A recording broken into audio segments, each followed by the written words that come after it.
दोस्तों, कैसे हैं आप लोग। एक बार वापस से आपका स्वागत है मेरे चैनल में।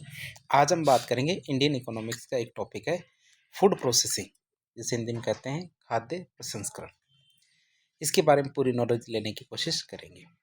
पहला टॉपिक रहेगा हमारा फूड प्रोसेसिंग या खाद्य प्रसंस्करण का अर्थ क्या होता है, खाद्य प्रसंस्करण का वर्गीकरण, भारत में खाद्य प्रसंस्करण क्षेत्र की संभावनाएं, आखिर भारत में ऐसा क्या कारण है जिसकी वजह से भारत में खाद्य प्रसंस्करण या फूड प्रोसेसिंग इंडस्ट्री तेजी से बढ़ रही है, खाद्य प्रसंस्करण उद्योगों के लाभ, खाद्य प्रसंस्करण उद्योगों के सामने कौन कौन सी समस्याएं आ रही है उनकी बातें, सरकार के द्वारा कौन कौन से प्रयास किए जा रहे हैं उनकी बात, तो गुणवत्ता परीक्षण हेतु सरकार के जो उपाय हैं उनकी बातें, खाद्य प्रसंस्करण उद्योग की अवस्थिति और स्थान निर्धारण करने के कारक। बात करें खाद्य प्रसंस्करण उद्योगों की पूर्ववर्ती और अग्रवर्ती दोनों आवश्यकताएं, अर्थात पहले की और बाद की जो आवश्यकताएं और आपूर्ति श्रृंखला प्रबंधन अर्थात सप्लाई चेन मैनेजमेंट। तो ये 10 पॉइंट के माध्यम से हम फूड प्रोसेसिंग के बारे में पढ़ने की कोशिश करेंगे। सबसे पहला आता खाद्य प्रसंस्करण का अर्थ। मूल रूप से क्या होता है कि मूल रूप से प्राप्त हमारे कृषि और पशु उत्पाद, क्या मूल रूप से प्राप्त कृषि और पशु उत्पादों को क्या करना, मानक लिए मानव है, मानव उपभोग के अनुरूप बनाना है। क्या करना है, मानव उपभोग के अनुरूप बनाना ही क्या कहलाता है, हमारे खाद्य प्रसंस्करण कहलाता है। कृषि और पशु उत्पादों को मानव उपभोग के अनुरूप बनाना क्या कहलाता है, खाद्य प्रसंस्करण कहलाता है। या दूसरी बात देखें तो खाद्य प्रसंस्करण से तात्पर्य हमारा खाद्य एवं पेय उद्योग द्वारा प्राथमिक कृषि उत्पादों, पौधों और पशुओं से जुड़ी सामग्री जैसे हमारे अनाज, मांस, दूध आदि को उपभोक्ताओं के उपभोग योग्य बनाना, ये क्या कहलाता है, हमारा खाद्य प्रसंस्करण। अब बात करेंगे खाद्य प्रसंस्करण का वर्गीकरण।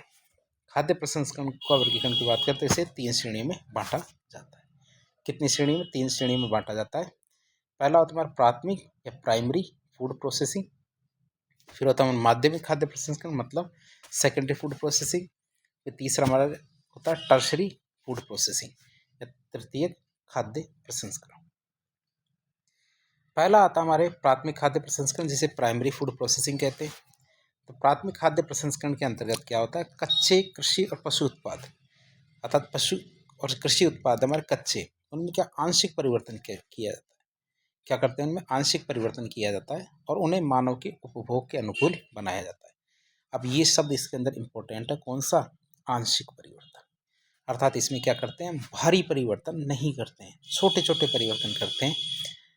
बात करें इसकी सामान्यतः प्राथमिक प्रसंस्करण के अंदर हम क्या करते हैं, चीज़ों की सफाई कर देते हैं, ग्रेडिंग अर्थात छोटे बड़े में कर देते हैं, छटाई कर देते हैं, पैकिंग कर देते हैं।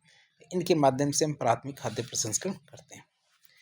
खास बात ये होती है प्राथमिक खाद्य प्रसंस्करण में जो उत्पाद है उसके भौतिक स्वरूप में कोई भी परिवर्तन नहीं होता है। और मूल्यवर्धन की बात करें तो मूल्य संवर्धन भी केवल नाम मात्र का अर्थात छोटा मोटा ही होता है। कि जैसे मान लो कि कोई 100 रुपये की चीज़ है, क्या कोई 100 रुपये की चीज़ है तो उससे 105 रुपये की चीज़ बना दी गई, इतना ही होता है। कि जैसे अनाज है, क्या है, अनाज है, तो अनाज से हमने क्या किया, कचरा बाहर निकाल दिया, क्या कर दिया, कचरा बाहर निकाल दिया। तो इससे क्या हुआ, अनाज में क्या 2-4 रुपये की वृद्धि हो जाती है। तो यह हमारे प्राथमिक जो खाद्य प्रसंस्करण है उसके अंदर इसको गिना जाएगा। फिर आता हमारा माध्यमिक या सेकेंडरी फूड प्रोसेसिंग। क्या आता, सेकेंडरी या माध्यमिक फूड प्रोसेसिंग। तो माध्यमिक खाद्य प्रसंस्करण के अंतर्गत कच्चे कृषि और पशु उत्पादों को इस प्रकार रूपांतरित कर दिया जाता है या फिर बदल दिया जाता है कि इनकी मूल भौतिक विशेषताएं हैं उनमें बदलाव आ जाए। तो उनकी जो मूल भौतिक विशेषताएं हैं उनमें बदलाव आ जाता है। अब बात करें जैसे आलू है, आलू का हमने चिप्स बना दिया, चिप्स को देख के आलू की ये तो पता है मैं आलू से बना है, लेकिन एक कभी भी है ना जो वैसा का वैसा नहीं बन सकता, अर्थात उसकी जो भौतिक विशेषताएं थी उनमें बदलाव आ गया है।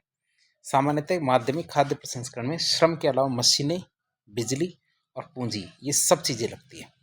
तीनों चीज़ें लगती है इसमें, मशीन भी लगती है, श्रम भी लगता है, बिजली भी लगती है और पूंजी का इस्तेमाल भी होता है। बात देखें तो वैल्यू एडिशन की, तो इसमें सबसे ज़्यादा वैल्यू एडिशन होता है। क्या होता है, इसमें वैल्यू एडिशन बहुत ज़्यादा होता है। जैसे गेहूँ है, गेहूँ से हमने क्या बना दिया, आटा, आलू से क्या बना दिया, चिप्स। तो ये सब चीज़ें हम बना देते हैं किसमें, माध्यमिक खाद्य प्रसंस्करण। फिर आता तृतीय खाद्य प्रसंस्करण।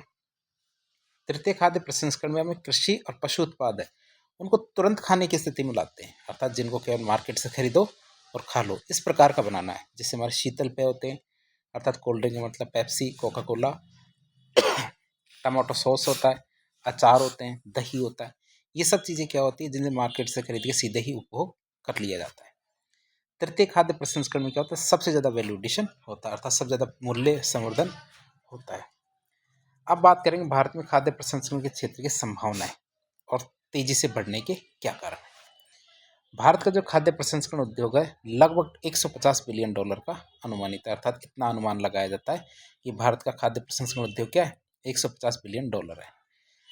बात करें भारत की, तो भारत का खाद्य प्रसंस्करण उद्योग पिछले 5 सालों में लगभग 8.3% की वृद्धि से बढ़ रहा है, अर्थात ऐसा नहीं कि छोटी वृद्धि से, काफ़ी तेजी से बढ़ रहा है।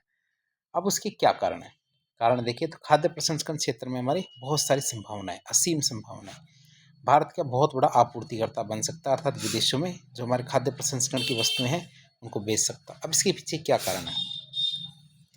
भारत के अनेक कृषि उत्पादों, बागवानी वस्तुओं, इनके उत्पादन में क्या है, दुनिया में शीर्ष स्थान पे है। जैसे कि दूध, आम, पपीता, केला, अमरूद, अदरक, चना, भैंस, मांस उत्पादन में भारत क्या है, नंबर 1 पे।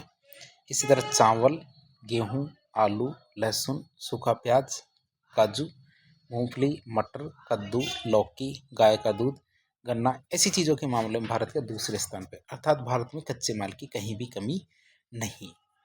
तो भारत एक छोटा देश नहीं, भारत एक बहुत बड़ा देश है, जिसमें क्या है, भारत में बहुत सारी कृषि जलवायु दशाएं पाई जाती है। या फिर देखें तो भारत में कृषि जलवायु दशाओं में विविधता पाई जाती है। इसी तरह भारत में देखें तो 22 प्रकार के टमाटर उगते हैं। कितने प्रकार के? 22 प्रकार के टमाटर उगते हैं, जिनमें क्या स्वाद और वैरायटी अलग अलग होती है। तो इस वजह से क्या है, हमारे जो प्रोडक्ट होते हैं, एक तो हम नंबर 1 पे भी हैं, सेकंड पे भी हैं, साथ ही साथ हमारे पास वैरायटी या विविधता पाई जाती है।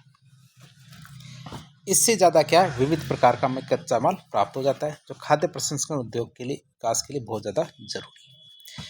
भारत में देखें तो भारत में कुल व्यय का बहुत बड़ा भाग क्या है, खाद्य पदार्थों पर होना, अर्थात हम क्या करते हैं, जितना भी हम खर्चा करते हैं उसमें बहुत बड़ा हिस्सा हम खाने पीने की चीज़ों पे करते हैं। साथ ही साथ भारत के लोग क्या खाने पीने के शौकीन भी हैं। फिर बात करें तीव्र शहरीकरण की, रैपिड अर्बनाइजेशन की, बढ़ती साक्षरता की, बढ़ी हुई जो हमारी प्रतिव्यक्तियाँ है, तो ये भी इसके कारण है, जिसकी वजह से हमारा खाद्य प्रसंस्करण उद्योग तेजी से बढ़ रहा है। अर्थात जैसे हमारा शहरीकरण तेजी से बढ़ रहा है, रैपिड अर्बनाइजेशन हो रहा है और साक्षरता बढ़ रही है, बढ़ती हुई प्रतिव्यक्तियाँ है, इनकी वजह से क्या है, लोग क्या है, सीधा खाना पसंद करते हैं। खाना बनाने के अंदर लिए उनके पास समय भी नहीं है, और फिर गुणवत्ता भी बढ़ती जा रही है। बदलती हुई जीवन शैली की बात करें, साथ ही साथ कार्य संबंधी व्यवस्था के कारण क्या है, हम क्या सीधा बना बनाया खाना, मार्केट से मैगी खरीद, 2 मिनट में मैगी, जो हमारे जो कप नूडल्स आते हैं उसके अंदर गर्म पानी डालो, मैगी तैयार। या फिर सॉस लिया सीधा, कुछ चीज़ें तो ऐसे होते हैं, जैसे सूप होते हैं, सूप 10 रुपये का सूप लिया और उसमें गर्म पानी डाला और सूप तैयार। तो इस तरह हमारी क्या जीवन शैली बदलती जा रही है। साथ ही साथ क्या हमारी कार्य संबंधी व्यवस्था भी बढ़ती जा रही है। जैसे दूध के स्थान पर हम मिल्क पाउडर काम में ले रहे हैं। श्रम शक्ति में जो हमारे महिला श्रमिकों की हिस्सेदारी बढ़ रही है, इस वजह से महिलाएं भी क्या है, कार्य करने के पीछे हट रही है, अर्थात वह भी सीधा सीधा जो ऐसा खाना बनाना पसंद करती है जो कम समय में बन जाए और आसानी से मार्केट में मिल जाए। अर्थात कई तो महिलाएं जो मैगी आती है उसे खाकर ही पेट भर लेती है। फिर बात करें आक्रामक मार्केटिंग की, तो मार्केटिंग भी इस तरह आक्रामक हो रही है, अर्थात जो बाज़ार के अंदर यदि हम जाते हैं या फिर मोबाइल के अंदर यदि हमने फेसबुक, व्हाट्सएप या कुछ भी खोलते हैं, तो सबसे पहले क्या है, वो प्रोडक्ट्स हमारे आंखों के सामने आते हैं, और वो प्रोडक्ट इतनी बार हमारी आंखों के सामने आते हैं कि हम कभी न कभी उनका उपयोग कर ही लेते हैं। भारत में दूरदर्शन की जो संस्कृति है, सूचना प्रौद्योगिकी का तेजी से विकास हो रहा है, तो ये क्या कर रहा है, हमारी जो जीवन शैली है इसको बदलने में सबसे बड़ा कारण रह रहा है। ये विदेशी निवेश की बात करें तो भारत ने फूड प्रोसेसिंग क्षेत्र के अंदर 100% की एफडीआई की अनुमति दे रखी है, जिससे क्या होता है, खाद्य प्रसंस्करण क्षेत्र की अधोसंरचना, विपणन और वितरण, ये क्या है, बहुत ही विकसित हो रहा है। फिर बात करें सस्ता श्रम और सस्ते कच्चे उत्पाद की उपलब्धता, हमारे भारत की सबसे अच्छी विशेषता है कि हमारे यहाँ पे लोग भी कम कीमत के अंदर या कम मजदूरी में काम करने के लिए तैयार है। साथ ही साथ कच्चा उत्पाद तो यहाँ भरमार है। बात करें खाद्य प्रसंस्करण उद्योग के लाभ क्या क्या है, अर्थात इससे कौन कौन से फायदे होंगे। खाद्य प्रसंस्करण उद्योग क्या हमारे कृषि और विनिर्माण क्षेत्र इनके बीच में क्या सेतु का कार्य करेगा। किस किस के बीच में, कृषि और विनिर्माण क्षेत्र के बीच में सेतु का काम करेगा।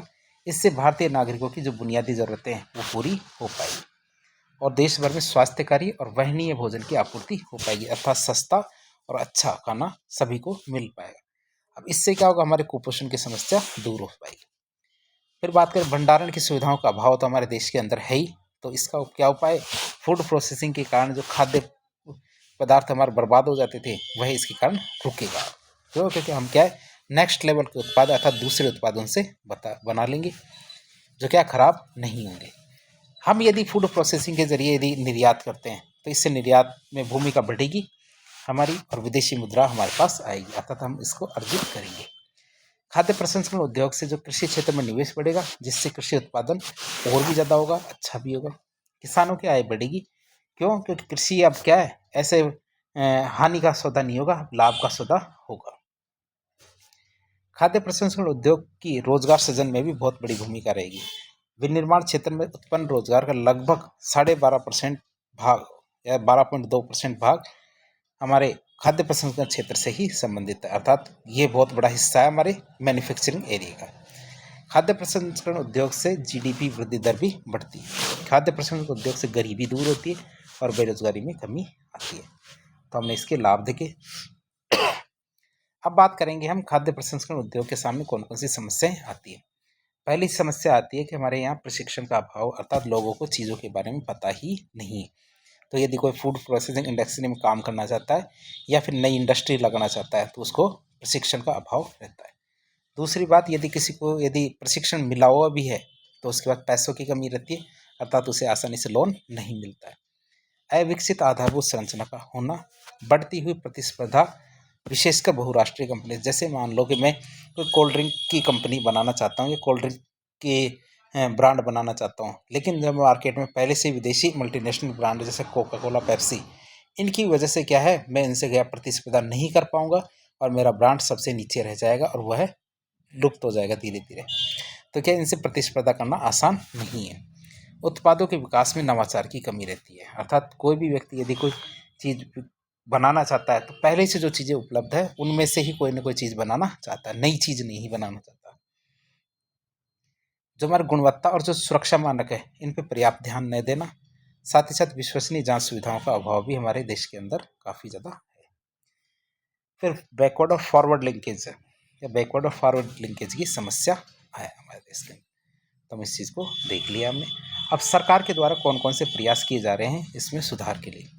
खाद्य प्रसंस्करण उद्योग को बढ़ावा देने के लिए सरकार के द्वारा कौन कौन से प्रयास किए जा रहे हैं, तो हमारे एक तो योजना है प्रधानमंत्री किसान संपदा योजना, जिसे PMKSY कहेंगे। खाद्य प्रसंस्करण उद्योग के लिए उत्पादन लिंक्ड प्रोत्साहन योजना की बात करें जिसे PLI SFPI अर्थात production linked incentive scheme for food processing industry, यह है प्रधानमंत्री सूक्ष्म खाद्य उद्योग उन्नयन योजना PMFME।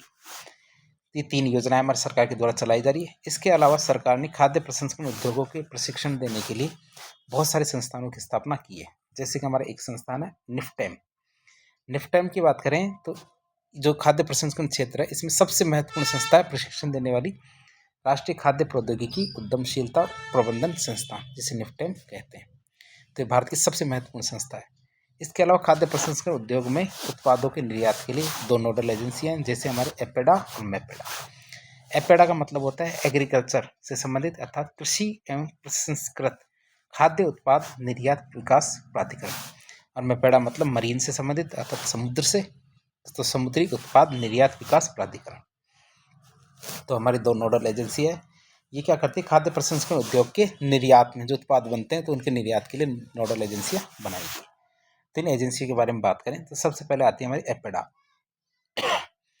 एपेडा के बारे में बात करें तो कृषि एवं प्रसंस्कृत खाद्य उत्पाद निर्यात विकास प्राधिकरण, इंग्लिश में कहेंगे हमारे agriculture and processed food product export development authority, Hindi में कृषि एवं प्रसंस्कृत खाद्य उत्पाद निर्यात विकास प्राधिकरण। तो दिसंबर 1985 में कानून बनाया गया। कानून बना के कृषि एवं प्रसंस्कृत खाद्य उत्पाद निर्यात विकास प्राधिकरण एपेडा की स्थापना कर दी गई। कब? 13 फरवरी 1986 को दिल्ली में। ठीक है। तो कानून बना दिसंबर 1985 में, स्थापना हमारी 13 फरवरी 1986 में दिल्ली में कर दी गई। अब कृषि प्रसंस्कृत खाद्य उत्पाद निर्यात प्राधिकरण मतलब एपेडा क्या करता है? कृषि संबंधी जो प्रसंस्कृत उत्पाद है उनके निर्यात की सबसे बड़ी संस्था है कि अर्थात यह क्या दुनिया के अंदर हमारे उत्पाद होते हैं उनको निर्यात करने में योगदान देती है। फिर आता हमारा मेपेडा। मेपेडा का मतलब होता है समुद्री उत्पाद निर्यात विकास प्राधिकरण, क्या marine product export development authority. कौन सी है हमारी? Marine product export development authority, समुद्री उत्पाद निर्यात विकास प्राधिकरण। तो हमारा जो मेपेडा है इसकी स्थापना 1972 में हमारे कोच्चि केरल में की गई थी। कब? कोच्चि केरल में की गई थी। मेपेडा समुद्री उत्पाद निर्यात प्रवर्तक संस्था है जो क्या अलग अलग प्रकार के जो प्रोसेस्ड प्रोडक्ट है उनके निर्यात करती है, लेकिन मरीन से संबंधित अर्थात समुद्री होते हैं। फिर हमारे देश की सबसे बड़ी संस्था थी निफ्टेम, राष्ट्रीय खाद्य प्रौद्योगिकी उद्यमशीलता प्रबंधन संस्थान। ये क्या करता है? ये प्रशिक्षण देने का कार्य करता है। National institute for of food technology entrepreneurship and management, जिसका पूरा नाम है, हिंदी में कहते हैं राष्ट्रीय खाद्य प्रौद्योगिकी उद्यमशीलता प्रबंधन संस्थान।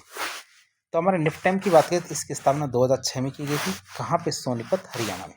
कहाँ पे की गई थी? सोनीपत हरियाणा में 2006 में इसकी स्थापना की गई थी। अब बात करते हैं गुणवत्ता के लिए। तो गुणवत्ता परीक्षण के लिए सरकार ने कौन कौन से उपाय किए हैं? तो गुणवत्ता परीक्षण के लिए सरकार ने एक अधिनियम लाया था, खाद्य सुरक्षा एवं मानक अधिनियम। क्या? खाद्य सुरक्षा एवं मानक अधिनियम 2006 मतलब food safety and standard act 2006 लाया था सरकार के द्वारा। तो इस एक्ट के बारे में थोड़ी जानकारी ले ले। एक्ट क्या है? खाद्य सुरक्षा एवं मानक अधिनियम 2006। 2006 में खाद्य सुरक्षा मानक निर्धारण करने के लिए अधिनियम है, खाद्य सुरक्षा मानक अधिनियम 2006 बनाया गया ताकि खाद्य और खाद्य प्रसंस्करण के क्षेत्र में मानकों का पालन सुनिश्चित किया जा सके। जो हमारा अधिनियम 2006 वाला है इसके तहत 1 अगस्त 2011 को भारतीय खाद्य सुरक्षा और मानक प्राधिकरण का गठन किया गया, जिसे फसाई भी कहते हैं, FSSAI। इसका गठन किया। फसाई मतलब food safety and standard authority of India, मतलब भारतीय खाद्य सुरक्षा और मानक प्राधिकरण का गठन कब किया गया? 1 अगस्त 2011 को। कई बार परीक्षा में पूछ लिया जाता है। फिर बात करें खाद्य प्रसंस्करण उद्योग की जो अवस्थिति अर्थात स्थान का निर्धारण कैसे पता लगाया जाता है कि कौन सी जगह पे किस इंडस्ट्री का लगाना ठीक रहेगा। तो सबसे पहले कारण होता है हमारा कच्चे माल कौन से एरिया में कहाँ मिलता है। वैसा जैसे मान लो कि आप कपास वाली जगह पे यदि टमाटर की इंडस्ट्री लगाएंगे तो कैसे चलेगा, या फिर टमाटर वाले की जगह पे कपास की इंडस्ट्री लगाएंगे तो कैसे चलेगा।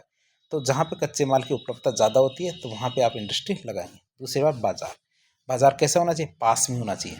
क्यों? क्योंकि यदि बाजार यदि दूर होगा तो उसको लाने की जो भाड़ा या परिवहन की लागत है वह ज़्यादा आएगी।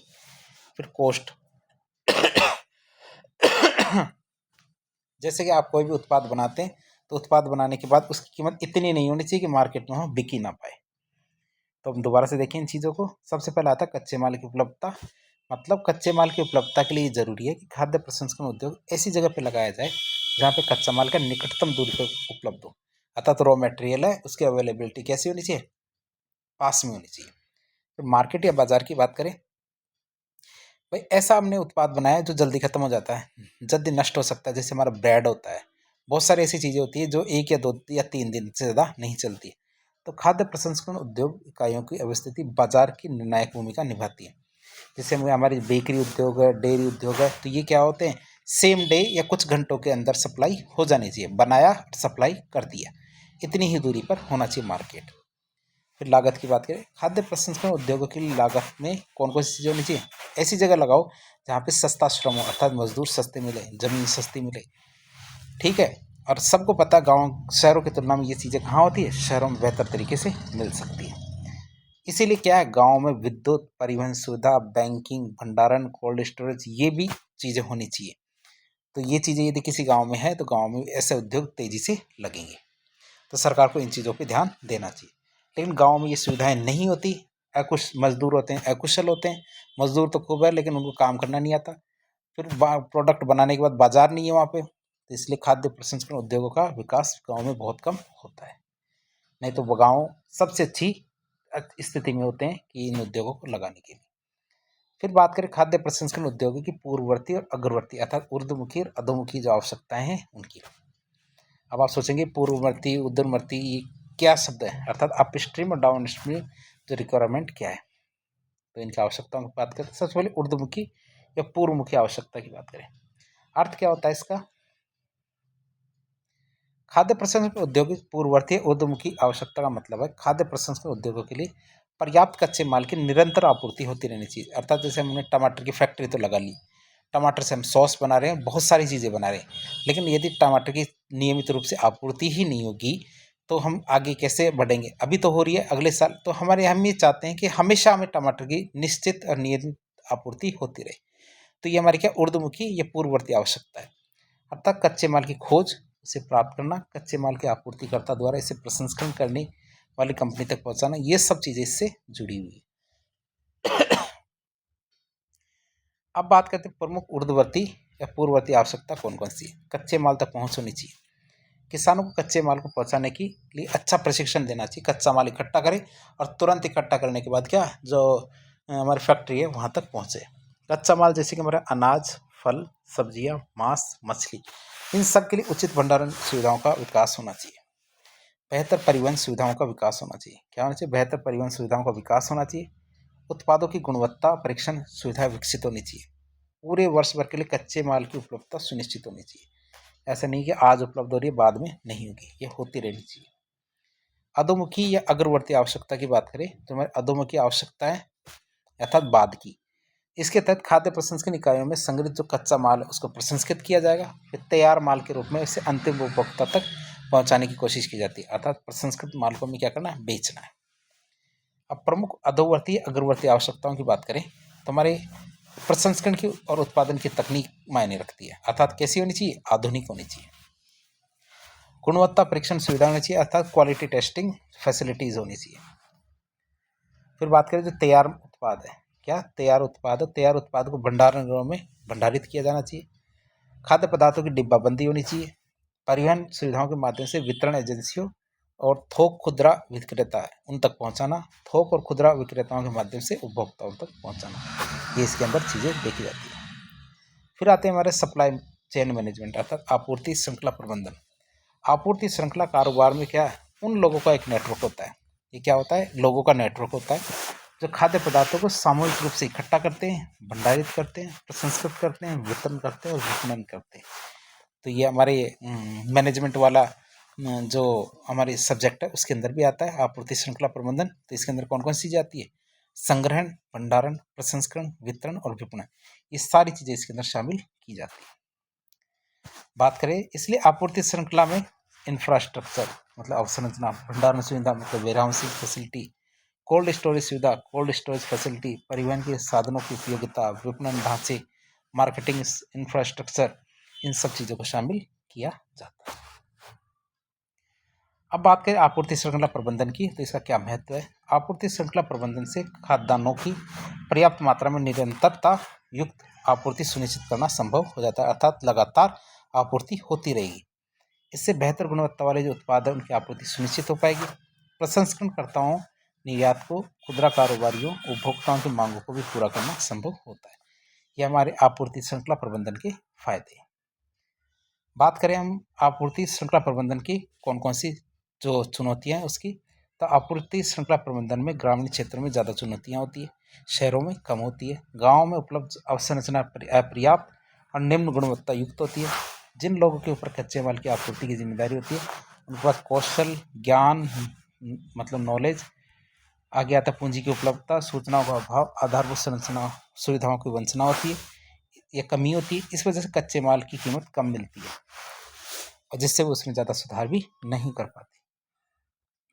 अब बात करते हैं इससे संबंधित कुछ योजनाओं की। जो हमारा फूड प्रोसेसिंग इंडस्ट्री है उससे संबंधित कौन कौन सी योजनाएं। एक योजना में प्रधानमंत्री किसान संपदा योजना PMSKY, इसे प्रधानमंत्री किसान संपदा योजना भी कहते हैं। सन 2016 में प्रधानमंत्री किसान संपदा योजना के नाम से शुरू की गई थी। अर्थात संपदा योजना की शुरुआत हमारी कब की गई थी? 2016 में। फिर 2017 में भारत सरकार के द्वारा संपदा योजना का नाम बदल दिया गया। बदल के क्या किया गया? प्रधानमंत्री किसान संपदा योजना। अर्थात प्रधानमंत्री किसान संपदा योजना की शुरुआत हमारे 2017 से की गई। यह योजना क्या है? एक व्यापक पैकेज या अम्ब्रेला योजना है, अर्थात इसके अंदर बहुत सारी चीज़ें आती हैं जिसके परिणाम स्वरूप क्या, खेत से लेकर खुदरा बिक्री केंद्रों तक दक्षतापूर्ण आपूर्ति श्रृंखला प्रबंधन के साथ क्या हमें क्या करना, आधुनिक इंफ्रास्ट्रक्चर का सृजन करना है। पहले एक छोटी योजना थी, अब इसको क्या कर दिया गया, अम्ब्रेला योजना बना दिया गया। अब बात करें कि यह योजना किस मंत्रालय के अंदर काम करती है, तो प्रधानमंत्री किसान संपदा योजना का क्रियान्वयन खाद्य प्रसंस्करण उद्योग मंत्रालय के द्वारा किया जाता है। किसके द्वारा, ministry of food processing industry, ये खाद्य प्रसंस्करण उद्योग मंत्रालय के द्वारा इसको लागू किया जाता है। अब इसके अंदर कौन कौन से घटकों को शामिल किया गया, तो घटक देख ले। प्रधानमंत्री किसान संपदा योजना में 6 घटक है। कितने, 6 घटक है। अर्थात प्रधानमंत्री किसान संपदा योजना के अंदर 6 योजनाएं चलती है। एक मेगा फूड पार्क, एकीकृत कोल्ड स्टोरेज चेन और मूल्य संवर्धन अवसंरचना, मतलब इंटीग्रेटेड कोल्ड स्टोरेज चेन और वैल्यू एडिशन इंफ्रास्ट्रक्चर, कृषि प्रसंस्करण समूह के लिए क्लस्टर अवसंरचना। चौथा था बैकवर्ड और फॉरवर्ड लिंकेजेस का सृजन करना, खाद्य सुरक्षा और खाद्य गुणवत्ता परीक्षण इंफ्रास्ट्रक्चर का निर्माण करना, ऑपरेशन ग्रीन्स।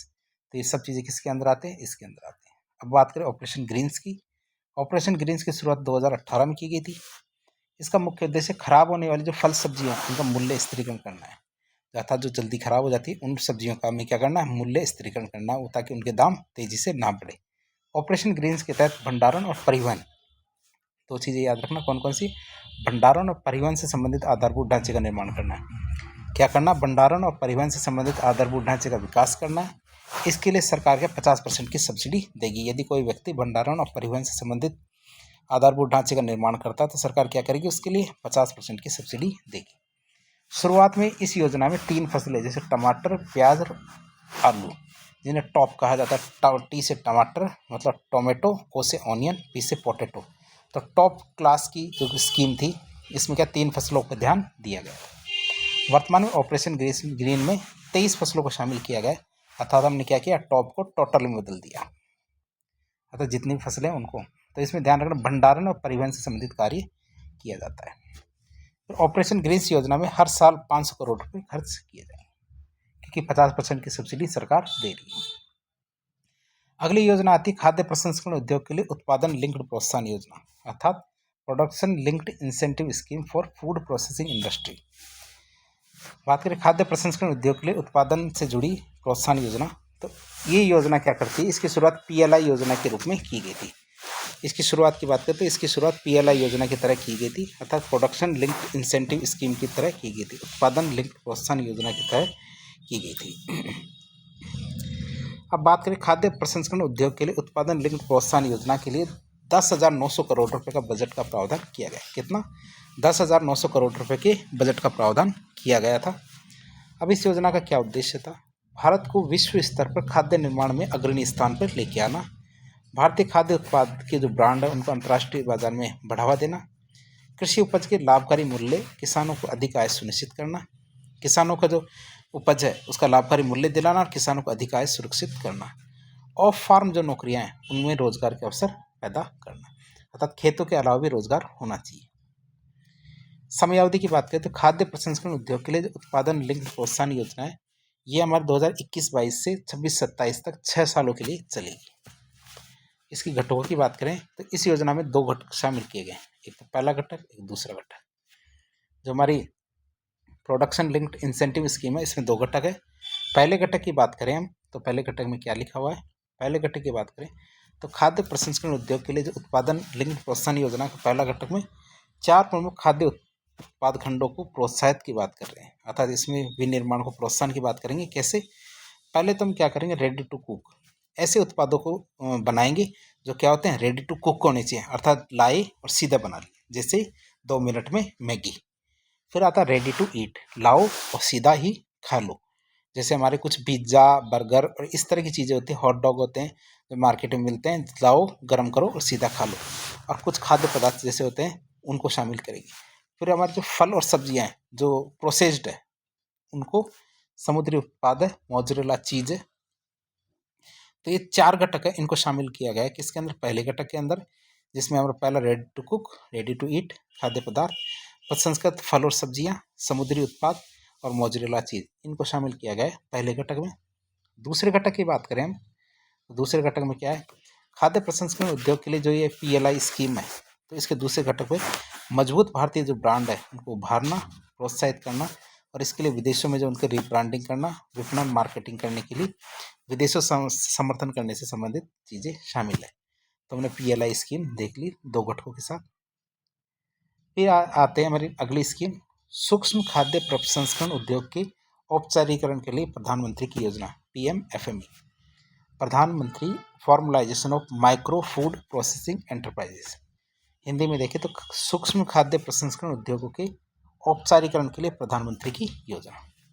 ये PMFME योजना है, इसकी शुरुआत 2020 में की गई थी। इससे क्या होगा, इस योजना से लगभग 2 लाख सूक्ष्म खाद्य प्रसंस्करण इकाइयों को क्रेडिट लिंक्ड सब्सिडी स्कीम से जोड़ा जाएगा। कितने? 2 लाख इकाइयों को। जो ये योजना है, ये योजना का वित्त वर्ष 2020-21 से 24-25 तक, मतलब 5 सालों तक काम करेगी। इस योजना को सूक्ष्म खाद्य प्रसंस्करण उद्यम योजना के नाम से भी जाना जाता है। तो इसका दूसरा नाम क्या है? सूक्ष्म खाद्य प्रसंस्करण उद्यम योजना के नाम से इसको जाना जाता है। अब इसके उद्देश्य की बात करते हैं। तो इसका उद्देश्य क्या है?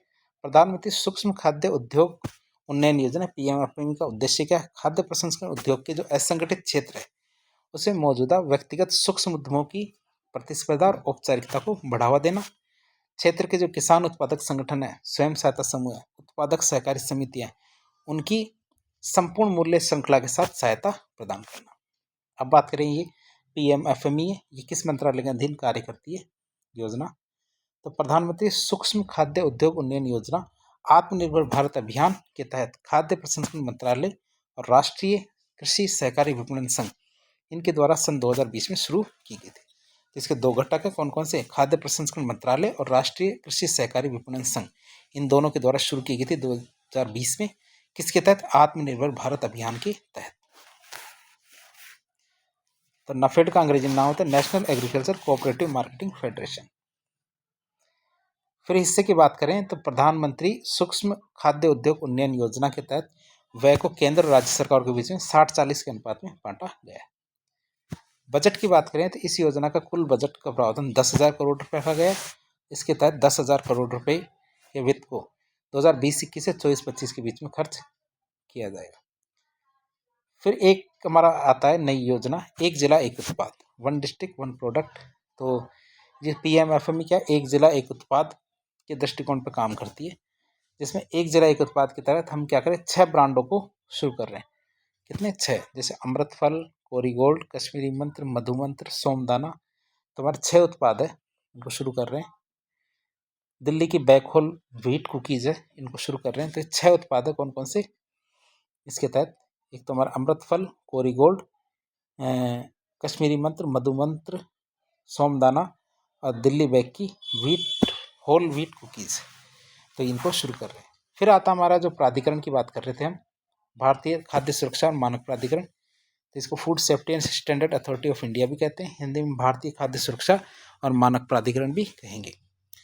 तो ये 2006 के अंदर इसको बनाया गया था, ताकि खाद्य प्रसंस्करण के क्षेत्र में जो मानक है उनका पालन सुनिश्चित हो सके।